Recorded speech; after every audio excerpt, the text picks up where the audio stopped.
길 가실 때에 어떤 사람이 여짜오되 어디로 가시든지 나는 따르리이다. 여우도 굴이 있고 공중의 새도 집이 있으되 인자는 머리 둘 곳이 없도다. 또 다른 사람에게 나를 따르라. 나로 먼저 가서 내 아버지를 장사하게 허락하옵소서.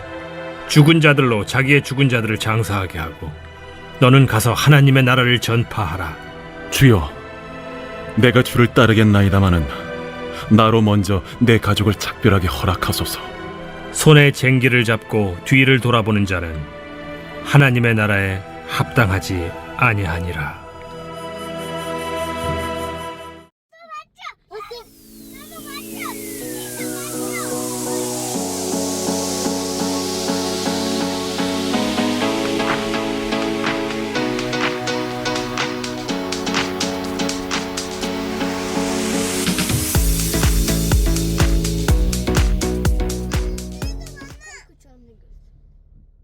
예수를 따르기 위해 갖추어야 할 단 한 가지 조건. 이제 드디어 전환점이 되었습니다. 지난 2년 6개월 정도의 기간 동안 예수님이 갈릴리 지역, 특별히 가버나움이라는 헤드쿼터를 본부로 두고 이곳저곳을 다니면서 복음을 전하고 병든 자를 고치고 천국 기적들을 베풀었습니다. 내가 하나님의 아들 메시아임을 나타내셨습니다.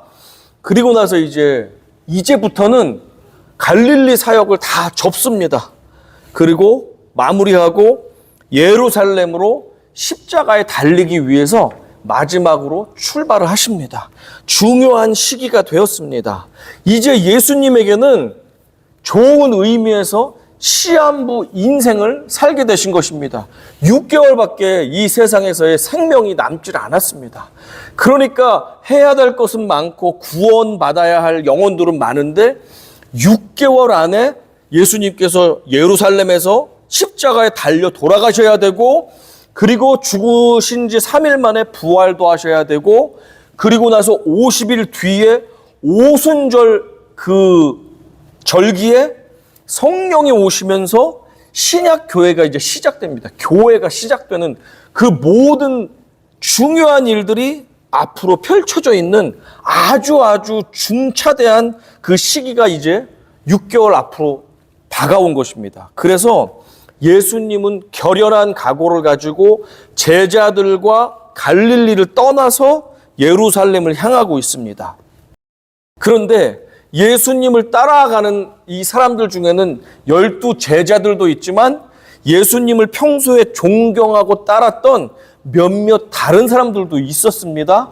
그 중에 오늘 본문은 3사람이 등장합니다. 그래서 그 사람들과의 대화를 통해서 예수님을 정말로 따르는 사람의 갖추어야 할 한 가지 조건이 있는데 그 조건이 무엇인지 성경이 말해주고 있는 것을 발견해 보도록 하겠습니다.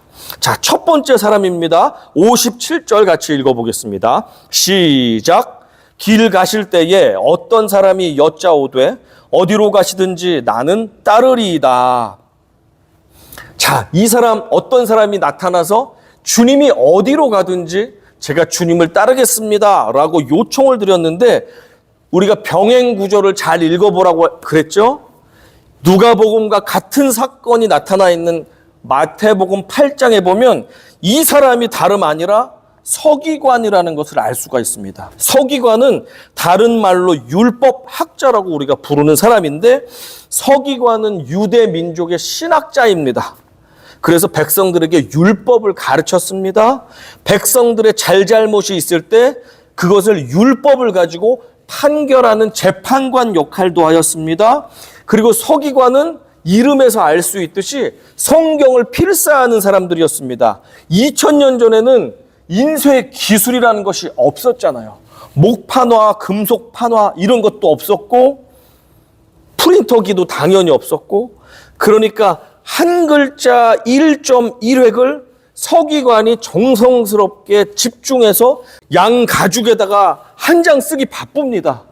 성경 한 챕터 쓰기가 바빠요. 이 커다란 가죽 하나에. 그러다 보니까 시간과 정성과 또 아무나 소유할 수 없는 성경을 기록하는 작업도 서기관이 했습니다. 그리고 그들은 모세가 전해준 율법이 있잖아요. 안식일을 거룩하게 지켜라. 그러면 안식일을 거룩하게 지키는 것이 무엇인가 구체적으로 알 수가 없잖아요. 그러니까 안식일에 일을 하면 거룩을 깨트리는 것인데 안식일에 몇 마일 이상을 걸어가면 그것은 일하는 것이니까 안식일을 거룩히 지키라는 규범을 범한 것이다 하면서 몇 마일까지 걸어가라. 안식일에 이런 일은 해도 좋다. 그런데 안식일에 이런 일까지 하면 그것은 노동이고 안식하지 않은 것이니까 말씀을 위반한 것이다. 이렇게 서기관들은 하나님의 율법 말씀에 대해서 구체적인 세부 사항을 결정해 주는 역할을 하였습니다. 그러니까 유대 민족의 가장 훌륭한 선생들이고 기득권자가 바로 서기관 곧 율법 학자들이었습니다. 이 서기관들이 가장 미워했던 대상이 누굽니까? 누구예요? 예수님이죠. 예수님은 서기관들이 저렇게 하는 거 틀렸다. 하나님이 기뻐하시지 않는다라고 자꾸 말씀하니까 서기관들은 자기의 밥그릇이 뺏길 것 같고 백성들이 우리를 존경해야 되는데 예수를 따르려고 하니까 예수님이 하는 것 모든 것을 꼬투리 잡고 미워했던 사람들이 서기관들이었습니다. 바리새인들이었습니다. 그런데 예수님이 결연한 각오를 가지고 갈릴리 사역을 모두 정리를 하고 예루살렘을 향하고 있는 이 과정 가운데 한 서기관이 와서 예수님 어디든지 제가 따르겠습니다 라고 하니까 모두가 깜짝 놀랐겠죠. 저 기득권자, 저 예수님을 미워하는 사람이 예수님을 따르겠다고 이렇게 된 것입니다. 그런데 예수님이 그 사람의 따르겠다는 말을 듣고 바라보니 자신의 기득권과 안정감을 과감히 내려놓고 예수님을 따라갈 준비가 되어 있지 않았습니다. 그는 예수님의 가르침에 매료가 되긴 한 것 같습니다. 그래서 야, 저분이 뭔가 있구나. 메시아라고 하는데 정말 그런가? 모두 나의 동료들이 예수를 대적하지만 혹시 저분이 예루살렘에 가서 로마 정권을 무너뜨리고 온 세상의 메시아로 통치자로 군림하게 되면 나는 정말로 큰 명예와 권력을 얻게 되겠네? 한번 지금 따라서 고생하는 것은 힘들지만 나중에 좋은 복을 받을 거니까 내가 예수께 한번 올인해 봐야 되겠다. 이렇게 오해를 했던 것 같습니다. 마치 예수님의 제자들이 지금 예수님이 예루살렘에 가면 유대인의 왕으로 등극해서 세상의 권세들을 다 무너뜨리고 하나님의 나라를 만들 것 같은 그런 착각 가운데 예수님을 따르고 있었는데 이 서기관도 비슷한 오해를 가지고 예수님을 따르려고 했습니다. 그래서 예수님께서는 이 잘못된 서기관의 생각을 고쳐주시려고 이렇게 대답을 하셨습니다. 58절 같이 읽어보겠습니다. 시작. 예수께서 이르시되 여우도 굴이 있고 공중에 새도 집이 있으되 인자는 머리 둘 곳이 없도다 하시고, 주님은 과연 이 서기관이 자기의 안정된 삶, 기득권, 명성 이 모든 것들을 전부 버리고 나를 따를 수 있을지가 회의적이었습니다. 그래서 하시는 말씀이 네가 저 공중의 새를 봐라, 여우들을 봐라. 저들은 다 미물이지만 하찮은 동물들이지만 자기의 보금자리가 있고 안정감이 있다. 그러나 인자 곧 메시아 나는 어디 머리 둘 곳조차도 없다. 나는 지금 예루살렘을 향해 가지만 내가 예정된 것, 준비된 것은 하나도 없다. 너는 나한테 무언가를 얻으려고 하는 것 같은데 그런 것 없다. 정신 차려라. 라는 의미로 말씀하셨습니다. 인자는 머리 둘 것도 없는데 네가 나와 같이 이 고생을 할 수 있겠느냐? 구체적으로 말하면 뭡니까? 6개월 뒤에 내가 억울하게 고난당해서 죽게 되고 그리고 이 세상에 변혁을 일으킬 건데 네가 원하는 안정감은 하나도 없다. 그러나 하나님 나라를 세우는데 네가 따라올 수 있겠느냐? 라고 주님이 물어보신 것입니다. 그리고 나서 이 서기관이 대답을 어떻게 했습니까? 성경을 한번 찾아보십시오. 대답이 없습니다. 집에 돌아갔는지 예수님을 따라갔는지 답이 없습니다. 분명히 예수님을 따라갔다면 그럼에도 기쁘게 따라갔다고 쓰였을 것 같은데 아무 말씀이 없으세요. 그런 걸 볼 때 이 사람은 실망을 하고 아마도 다시 서기관 일을 하는 자신의 고향으로 돌아가지 않았나 싶습니다. 자, 두 번째 사람이 나타납니다. 두 번째 사람 59절 확인해 보겠습니다. 시작. 또 다른 사람에게 나를 따르라 하시니 그가 이르되 나로 먼저 가서 내 아버지를 장사하게 하옵소서. 두 번째 사람에게는 예수님께서 먼저 네가 나를 따라올 것을 요청하고 있습니다. 이 사람은 어느 정도 준비가 되었던 사람인 것 같습니다. 그러니까 예수님께서 너는 다른 것을 다 내려놓고 나를 따라와라. 중요한 사역을 나랑 같이 하자라고 초청을 했습니다. 그랬더니 그 제안을 받았던 이 사람이 예라고 하지 않고 핑계부터 댑니다. 핑계가 어떤 것입니까? 저 예수님 아버지부터 장사 지내고 나서 주님을 따르겠습니다 라고 아버지가 돌아가시거든 장사를 지내고 따르겠다, 시간을 달라라고 말합니다. 누가 보아도 효자 아닙니까? 아버지가 아프셔서 장사를 치르고 오겠다는데 인간적으로 당연히 이거는 해야 될 일인데 우리가 이 구절을 보면 일단 아버지가 아직 안 돌아가셨다는 걸 알 수 있는데 왜냐하면 아버지가 어제나 오늘 돌아가셨다면 이 사람은 이미 장례식 가운데 장례를 치르고 있어야 맞죠? 그런데 지금 예수님이 가시는데 따라오면서 지금 말을 하고 있는 것을 볼 때 아버지가 위독하시긴 한데 아직 돌아가시지는 않았다는 것을 우리가 찾아볼 수가 있습니다. 그리고 이 위독하신 아버지가 언제 돌아가실지 모르는데 병간호를 하다가 돌아가시거든? 그러면 장례까지 치르고 주님을 따르겠습니다. 그때 되면 예수님은 어디 가 계신지 찾을 수가 없는데 어떻게 예수님을 따른다는 것입니까? 그러니까 예수님께서 그 사람의 아직 준비되지 않은 것을 보시면서 이렇게 60절에서 대답하셨습니다. 이르시되 죽은 자들로 자기의 죽은 자들을 장사하게 하고 너는 가서 하나님의 나라를 전파하라 하시고 이 말씀의 뜻은 무엇이냐? 영적으로 죽어서 내가 그리스도인지 내가 생명의 구주인지를 깨달아 알지 못하는 너희 가족들이 있지 않냐?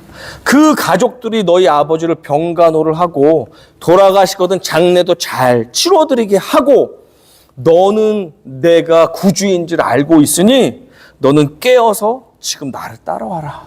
가족, 부모님 아프신 거는 너희 남은 식구들에게 맡기고 너는 따라와라. 나는 지금 너무나도 긴급한 일을 해야 된다.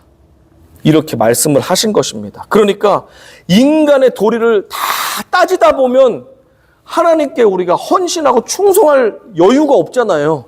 가정에 대소사도 치러야 되고 병문안도 해야 되고 병간호도 해야 되고 무슨 결혼식 있으면 멀리도 갔다 와야 되고 학교 무슨 행사가 있으면 다 따라가서 학부형 노릇도 해야 되고 모든 걸 다 챙기고 나면 예수님 그 십자가 사역까지 동참할 수 있는 시간과 여유와 마음이 없습니다. 예수님은 준비된 사람만 나를 따라오라 라고 하는 것입니다. 너희 가족들이 많은데 가족들에게 맡기고 너는 나를 따라오라 라고 했습니다. 이렇게 부모님 장례를 치르는 것, 가족들에 대한 어려움을 돌보는 것은 사실은 성경에서도 우리에게 권장하는 내용입니다. 내 부모를 공경하라라고 말씀하고 있습니다. 그리고 교회 지도자가 되려면 가정을 먼저 잘 가르치고 세울 수 있는 자가 교회 지도자가 될 수 있다라고 성경은 우리에게 말씀해 주고 있습니다. 한번 생각해 보십시오. 미국에 사는 한인들 많이 있지만 한인들 중에 어떤 사람들은 갑자기 부모님이 돌아가셔서 장례식을 치러야 되는데도 한국으로 장례식에 참석하지 못하는 사람들이 개중에 있습니다. 어떤 사람이 있냐? 영주권 신청을 했습니다. 신청을 하고 몇 년 동안 기다리는 과정 가운데 내가 처음 미국에 가지고 들어온 비자가 만료가 된 사람이 있습니다. 그 사람은 비자가 만료가 돼서 무비자긴 하지만 합법적으로 미국에 들어왔기 때문에, 그리고 영주권을 신청한 상태이기 때문에 비자는 없지만 체류 자체는 합법적으로 체류를 하고 있는 것입니다. 그러나 이 사람이 부모님이 돌아가셔서 한국으로 출국을 하게 되면 체류는 합법이지만 이 나라를 나가는 순간 비자가 없이 나가기 때문에 다시 들어올 때는 비자가 없는 상태가 돼서 입국이 거절된다는 것입니다. 뿐만 아니라 어떠한 사정으로든지 우리 주위에 또 한국인들이 많이 살고 있는 그 지역들에는 불법 체류로 계신 분들도 꽤 많이 있습니다. 이런 분들은 아예 부모님이 한국에서 돌아가셔도 나가는 순간 들어올 수가 없는 것입니다. 아무런 서류가 없이 미국에서 살기 때문에. 그런 사람은 지금 부모님 장례식을 간다는 것은 나는 지금 미국에는 이제 영원히 안 들어오겠다는 작정을 하고 나가야 되기 때문에, 그 사람들이 만약에 자녀들이 여기서 무엇인가를 하고 있고 자기가 비즈니스를 하고 있거나 여러 가지 여기에 생활이 다 준비가 되어 있는 상태에서 가족들이 다 있는데 부모님 장례식 때문에 나가면 들어오지 못하는 각오를 하고 가야 되기 때문에, 어떤 사람들은 각오를 하고 미국 생활을 다 정리하고 가는 사람이 있는 반면에, 현실적으로 여기에 내가 밥 벌어먹고 사는 모든 직장이 다 있다면 갔다 오는 것이 쉽지 않잖아요. 가족이 다, 친지들이 다 있다면 나갔다 오는 것이 쉽지가 않잖아요. 그런 경우에 눈물을 흘리면서 장례식에 가지 못하는 한인들이 분명히 있습니다.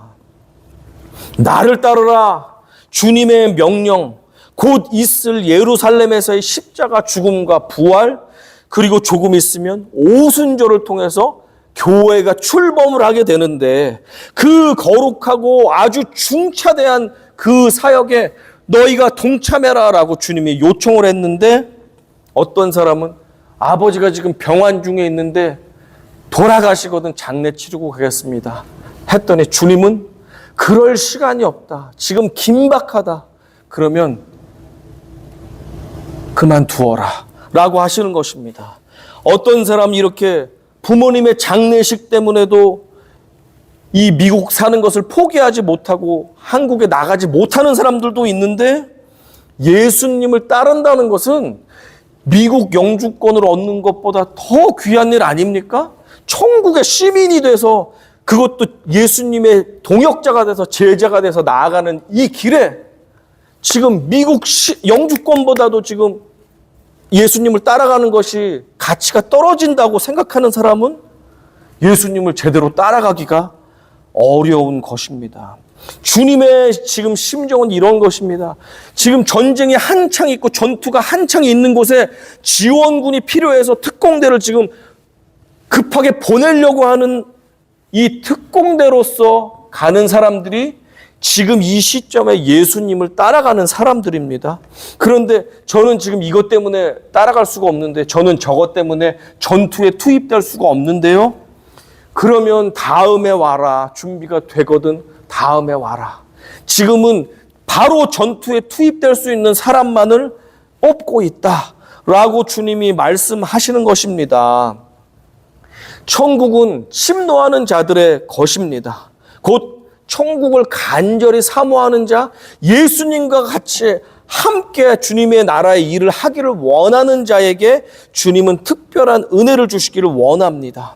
인간의 예절도 중요하고 대인관계도 잘해야 되겠고 처리해야 될 일들도 많지만, 지금 전쟁이 나서 전투에 투입해야 된다면 그 모든 것을 잠시 내려놓고 전쟁터에 뛰어갈 수 있는 사람을 주님은 지금 찾고 있는 것입니다. 그러니까 어떻게 보면 부모님이 저렇게 위중하신데 어떻게 지금 장례를 가지 말라고 하지? 라고 하는데, 그것은 평소에 물론 해야 될 일이지만 긴급한 상황, 전쟁터에 지금 투입되기 직전의 상황에서는 그것도 속상하고 눈물 나지만 내려놓고 전쟁터로 나아갈 수 있는 사람이 따라와라 라고 지금 주님은 말씀하고 계십니다. 이 두 번째 사람도 예수님을 따라갔는지 안 따라갔는지 성경에서 말씀을 해주고 있지 않습니다. 자, 이번에 세 번째 사람입니다. 세 번째 사람 61절 같이 읽어봅니다. 시작. 또 다른 사람이 이르되 주여 내가 주를 따르겠나이다마는 나로 먼저 내 가족을 작별하게 허락하소서. 자, 이 사람이 자원에서 또 나타났습니다. 주님, 제가 따르겠습니다. 그런데 한 가지 조건이 있습니다. 그 조건은 제가 어떻게 될지 모르지 않습니까? 주님 따라가다 험한 꼴 당할 수도 있고 조롱도 당할 수도 있고 괴로움도 당할 수도 있는데 이 중요한 일 하기 전에 가족들하고 작별 인사라도 할 수 있게끔 해주세요 라고 그럴듯한 충분히 어려운 일을 하는데 가족들하고 마지막 인사는 하고 가야지 충분히 생각할 수 있는 말을 하였습니다. 하나님의 일을 하는 것도 당연히 중요하죠. 가장 중요하죠. 그러나 우리가 가족들을 사랑으로 섬기고 하나님 사랑으로 가르치고 돌보는 것도 그것도 일종의 하나님의 사역입니다. 그래서 가정을 돌본다는 것 얼마나 중요한 것인지 우리가 한번 돌아봤으면 좋겠습니다. 하나님의 일을 한다는 많은 사람들이 있습니다. 또 유명한 목사님들도 있습니다.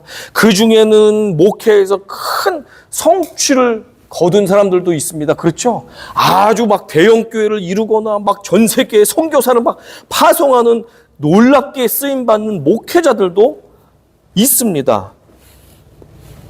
그런데 그 중에 한 목사님이 이런 말씀을 하신 것을 제가 들었습니다. 자신이 하나님의 일을 누구보다 열심히 해서 지금까지 살아왔는데 한 가지 마음에 걸리는 게 무엇이냐 했더니 남편으로서 또 아버지로서 가족들과 추억을 나눈 기억이 나지 않아서 내가 가족들을 생각하면 미안하다라는 말을 옥하는 목사님이 살아계실 때 생전에 하셨던 그 기억이 납니다. 하나님의 일을 하는 게 너무 중요하지만 그것 때문에 우리가 주님의 일을 하면서 가족들을 등한히 하고 애들이 밥 먹는지 학교는 잘 가고 있는지 집에 정리는 되고 있는지 청소는 되어 있는지 아이들이 학교에서 친구들하고 어려움을 당하는 것은 아닌지 공부는 잘 따라가고 있는지 그런 것도 신경 쓰지 않고 주님의 일을 한다고 거기만 몰입되어 가지고 하나님의 막 기적을 베풀고 놀라운 부흥이 일어난다고 해도 그것이 가정이 망가지고 아이들이 비뚤어진다면 그것이 하나님께서 기뻐하시는 일일까 우리는 생각해 볼 필요가 있습니다. 하나님의 일만큼이나 가정을 돌보는 것도 그만큼 중요합니다. 그래서 성경은 교회 직분자들 리더가 되려고 하는 사람들에게 이렇게 하라고 명령을 하고 있습니다. 디모데전서 3장 5절입니다. 사람이 자기 집을 다스릴 줄 알지 못하면 어찌 하나님의 교회를 돌보리요. 교회의 집사가 되거나 장로가 되거나 일꾼이 되는 사람들은 먼저 자신의 가정부터 잘 돌볼 수 있는 사람이 교회도 돌볼 수 있다 라고 성경은 우리에게 말씀해 줍니다. 그러니까 하나님의 일이 중요하니까 무조건 하나님 일은 1순위고 가족 돌보는 것은 하나님이 알아서 해 주실 거야 라고 하면서 아빠로서 남편으로서 아내로서의 해야 될 일을 하지 않는다면 그것도 하나님의 일을 온전히 하지 못하는 것임을 우리가 분명히 기억해야 합니다. 그럼에도 가족들과 작별 인사를 하고 주님의 발걸음을 따르겠다고 한 이 사람에 대해서 예수님께서는 냉정한 말씀을 하셨습니다. 62절 확인해 보겠습니다. 예수께서 이르시되 손에 쟁기를 잡고 뒤를 돌아보는 자는 하나님의 나라에 합당하지 아니하리라 하시니라. 우리 앞에 놓여 있는 추수해야 할 이 농산물들이 많이 있습니다. 밭에 앉아 있습니다. 손에 쟁기를 들었습니다. 그런데 지금 눈앞에 있는 열매들을 쟁기질을 해가지고 다 파내야 되는데 우리가 자꾸 전화하고 뒤에 있는 사람하고 수다 떨고 막 볼일 보러 가고 쟁기는 쥐고 있는데 다른 일만 해낸다면 우리는 눈앞에 있는 이 결실을 맺을 수도 없고 농사일을 끝낼 수도 없습니다. 쟁기를 잡고 일하기로 마음을 먹었다면 이제는 앞만 보고 그 일을 집중해서 해내야만 합니다. 주님을 보십시오. 주님은 이제 모든 갈릴리 사역을 다 접고 완전히 십자가 사역에만 집중하시면서 지금 가고 계십니다. 나의 십자가 죽음과 교회의 탄생을 위해서 나를 따라와서 이 신약교회를 만들어낼 하나님의 일꾼들을 지금 모으면서 가고 계신데, 다른 말을 하는 사람들, 집안일을 해야 되는 사람들, 이것을 해야 되는 많은 사람들, 앞을 보면서 쟁기질을 해야 되는데 자꾸 옆을 보고 뒤를 보면서 집중하지 못하는 사람은 나를 따라올 수가 없다라고 주님이 말씀하고 있습니다. 가족들과의 작별 인사, 오붓한 시간 보내는 것들, 또 처리해야 할 중요한 업무, 또 다른 어떠한 중차대한 일이 있다 할지라도 지금 예수 그리스도를 따라야 되는 그 순간만은 집중을 해야 된다라는 것입니다.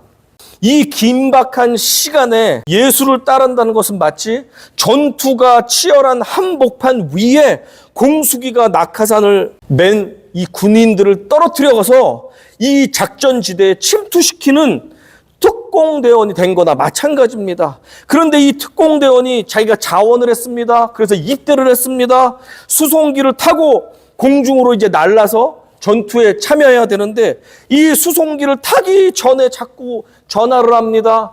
아유, 우리 아들 보고 싶어, 화상통화 하자 하고 자꾸 까꿍까꿍 하고 있고, 지금 전쟁 가기 전에.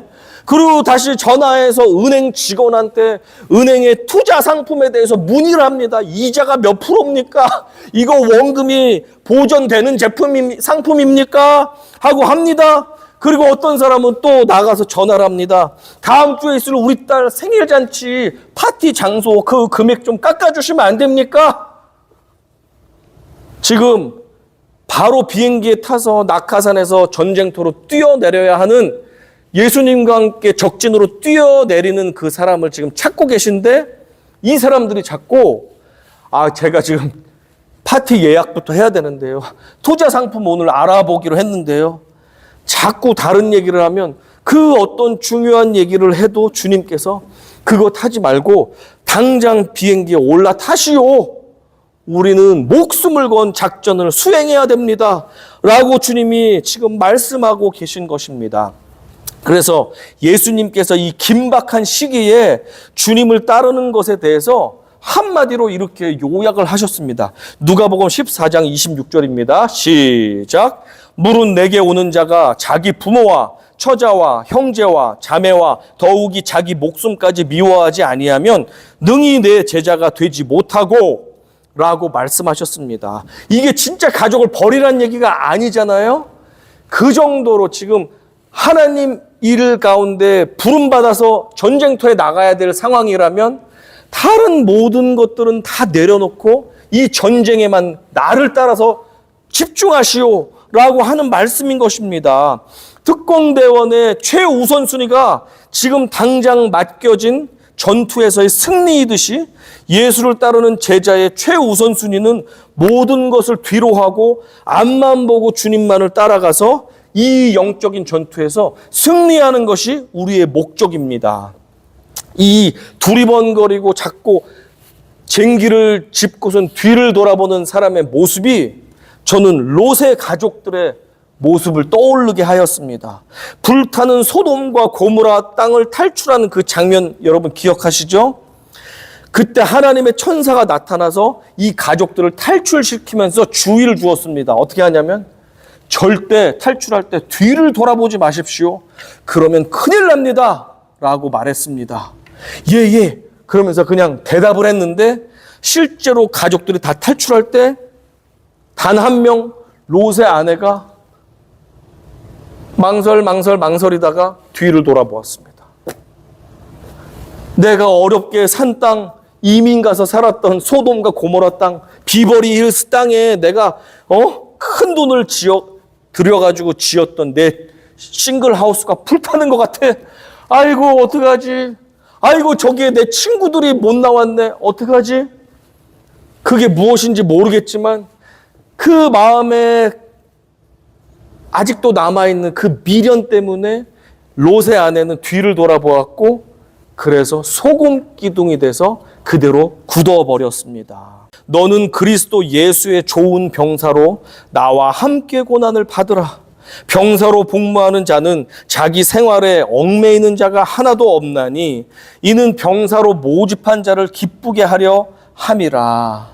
병사로 우리를 모집한 자는 예수 그리스도이십니다.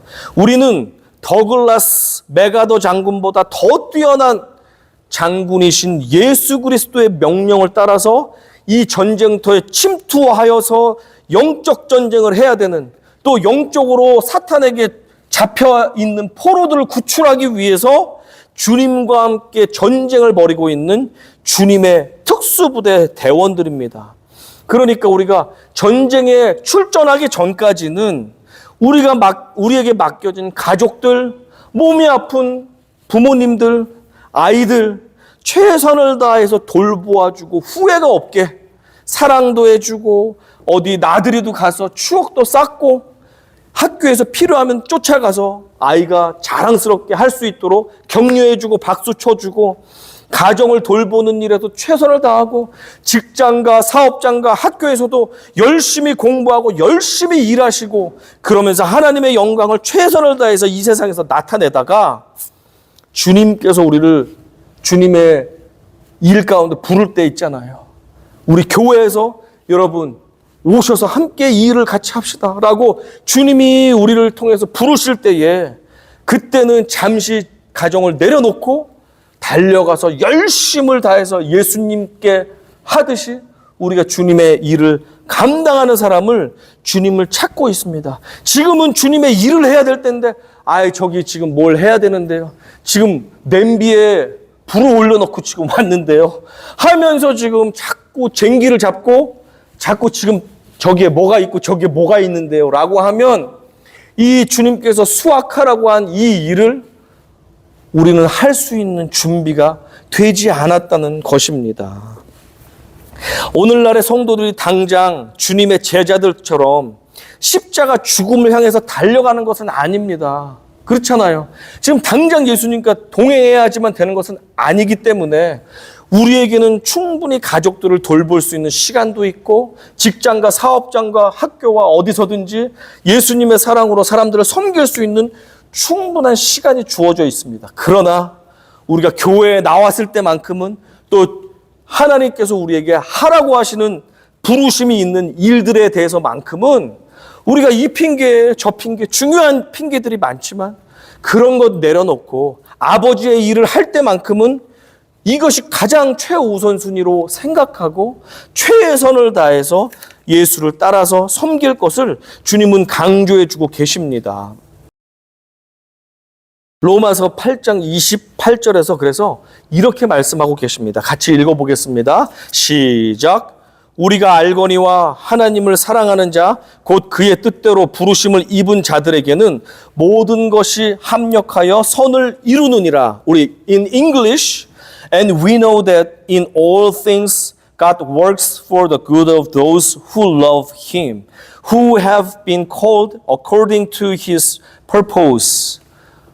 성경은 우리에게 말합니다. 하나님께 부름받은 하나님의 사랑하는 자들은 어디서 무엇을 하든지 하나님께서 결국에는 모든 것을 합력해서 선을 이루겠다. 실패같이 보이는 것이라 할지라도 내 가정을 내가 돌보지 않아서 어려움이 있다 할지라도 하나님은 그 모든 것을 해서 가장 선한 결과를 내게 해주겠다. 그러니까 하나님께서 부르실 때 하나님의 일을 할 때만큼은 나에게 집중하고 쟁기를 들고 앞만 보고 달려갈 수 있는 너희들이 되어라 라고 주님이 지금 우리에게 요청하고 있습니다.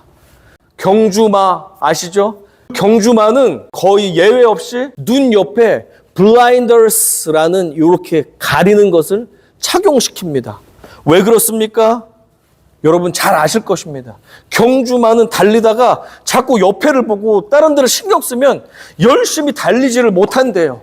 그래서 이렇게 막아주면 보이는 게 앞만 보니까 열심히 달려가지고 자기가 할 수 있는 최선을 다해서 달리기를 할 수 있다는 것입니다. 우리가 주님을 따라야 할 때도 마찬가지입니다. 우리가 주님을 따라야 하는데 자꾸 옆을 봅니다. 아유, 엄마 이거 좀 해줘. 기도해야 되는데 자꾸 방해하고, 교회에서 중요한 일을 해야 되는데 자꾸 일을 생기고, 다른 거 세상 일로 이거 좀 합시다 라고 하면서 사람들이 유혹하기도 하고 마음이 뺏기기도 합니다. 주님께 집중해서 무언가를 해야 될 때 자꾸 이 세상은 일을 만들고 저 일을 하게 하고 하면서 우리가 앞만 보고 달려가지 못하게 자꾸 우리를 방해합니다. 그러면 어떻게 됩니까? 그 일을 계속해야 되면 우리는 주님을 언제 쫓아갑니까? 우리 스스로가 막아야 될 땐 막고, 그러면서 해야 될 것, 예수를 따르기 위해서 갖추어야 할 단 한 가지 조건은 하고 우리가 앞만 보고 주님과 함께 전심을 다해서 달려가는 것입니다. 아멘? 우리 가족들 평소에 열심히 섬기십시오. 도우십시오. 직장일, 학교일, 모든 세상 일들 남들보다 더 노력을 해서 최선을 다해서 잘 해내십시오. 그러나 아버지의 일을 해야 될 때, 주님께서 나와 함께 하기를 원하실 때만큼은 우리가 그것들을 다 내려놓고, 그것들이 다 중요하지만 다 내려놓고 앞만 보고 주님만 달려가기를 우리 주님께서는 원하신다는 사실입니다. 그렇게 우리 신랑 되신 예수님만 바라보고 나아간다면 어떻습니까? 우리가 결혼할 때 이 사람하고 결혼은 하지만, 그렇지만 옛날에 만났던 여자친구도 계속 연락하고, 또 어려운 일 있으면 또 그 전에 만났던 첫사랑하고 연락해서 문제를 해결합니까? 아니죠. 한 사람하고만 결혼하기로 했으면 그 사람이 좋든 싫든 끝까지 사랑하면서 끝까지 우리가 나아가야 되잖아요. 마찬가지입니다. 신랑 되신 예수님께서 우리에게 같이 가기를 초청하실 때, 여러분 하고 그분을 따르기로 했으면 어떻게 합니까? 자꾸 딴 남자, 옛날에 저 오빠 좋았는데 이 예수님 내가 믿고 따라갈 수 있을까 하면서 자꾸 두리번 건다면 그 사람은 예수님을 아직 따라갈 준비가 되어 있지 않다는 사실입니다. 바라고 원하기는 예수만을 믿고 따라가실 때 주님께서 친히 나의 직장과 우리의 건강과 우리의 가정, 우리의 자녀들, 학업, 그리고 우리의 연약한 교회까지도 책임지시고 돌보신다는 사실을 여러분 기억하십시오. 주님이 우리를 모든 것을 책임지시기 위해 우리에게 신부로서 같이 가기를 부탁하시고 요청하신다면, 아멘, 주님이라면 내가 모든 것 내려놓고 따라가겠습니다 라고 하는 그런 배짱과 믿음이 있어야지 주님도 기쁘게 우리를 이끌고 가시면서 하나님의 이 역사를 나타내시지 않겠습니까? 이러한 사실을 기억하면서 우리가 우리에게 맡겨진 가정도 있고 직장일도 있고 많은 인간관계들도 있지만 주님께 부름받아서 주님의 일을 해야 되는 그 시간만큼은 모든 것 우선순위를 예수 그리스도께만 두고 앞만 보고 주님께 달려갈 수 있는, 주님께서 칭찬하는 주님의 귀한 종들이 다 되시기를 예수님의 이름으로 축원하며 부탁드립니다. 아멘.